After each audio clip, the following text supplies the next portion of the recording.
Quanti contatti magnetici occorrono per controllare l'apertura di una finestra? Di questo parliamo nel video di oggi.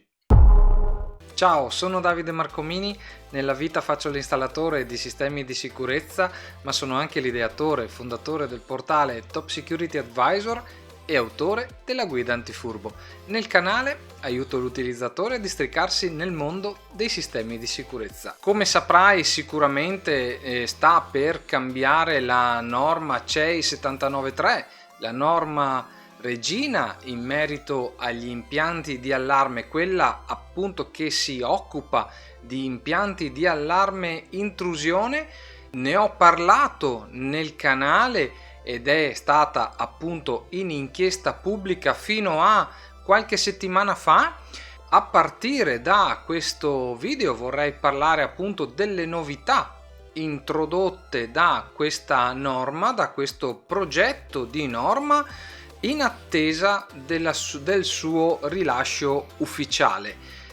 Oggi vorrei parlare appunto di contatti magnetici, ovvero di quanti contatti magnetici servano per proteggere una finestra.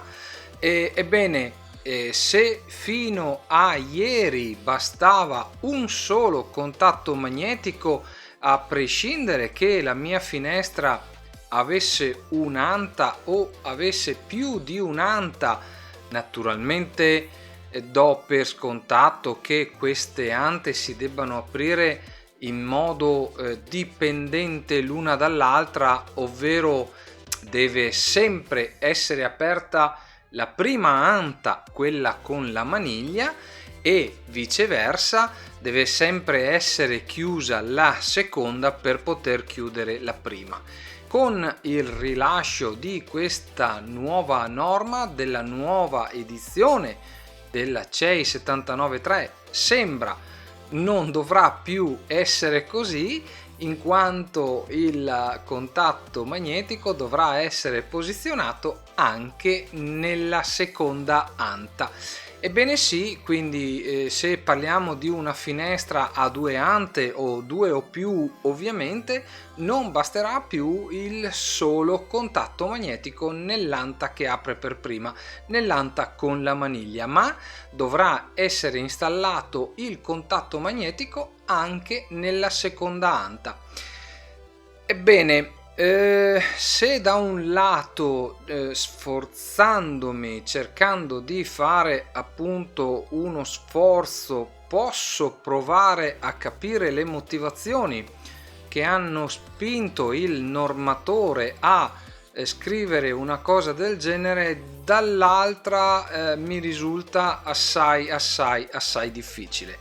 Vediamo perché. Perché da un lato posso anche capire, perché io lo so benissimo che sia possibile lasciare aperta la seconda anta tramite il pulsantino dell'anta con la maniglia e chiudere solo quella. Sì, nel caso non lo dovessi sapere, è possibile appunto compiere questa azione. Di conseguenza è possibile lasciare aperta l'anta, diciamo, non controllata dal contatto magnetico e quindi lasciare potenzialmente una finestra aperta. Dall'altra non capisco questa azione, in quanto può la protezione dal contatto magnetico, la protezione realizzata dal contatto magnetico può essere sostituita, secondo la norma, appunto la stessa norma, può essere sostituita dall'attraversamento o da una protezione perimetrale esterna. Ora vediamo che cosa ci dice la norma. La norma dice che per garantire maggiore flessibilità ed adattamento ai diversi contesti, inoltre, alcune delle opzioni sono organizzate in modo da consentire al tecnico la possibilità di scegliere quale tra le azioni criminose equivalenti, attenzione, equivalenti, rivelare, ad esempio apertura o attraversamento o movimento dall'esterno. Quindi, secondo la norma, l'apertura, l'attraversamento e il movimento dall'esterno sono azioni equivalenti. Quindi mi riallaccio al discorso di prima del contatto magnetico, perché se da un lato mi si obbliga ad installare due contatti magnetici su una finestra di 2 ante, dall'altro posso sostituire con un'azione equivalente quei contatti magnetici, ovvero posso tranquillamente sostituirli con un rilevatore a tenda o con un rilevatore esterno addirittura, e quindi potenzialmente poter dimenticare le finestre aperte. Entrambi le ante posso tranquillamente dimenticarle aperte e far entrare così tranquillamente chiunque in casa mia, poiché l'azione dell'attraversamento, secondo la norma, è sufficiente per fare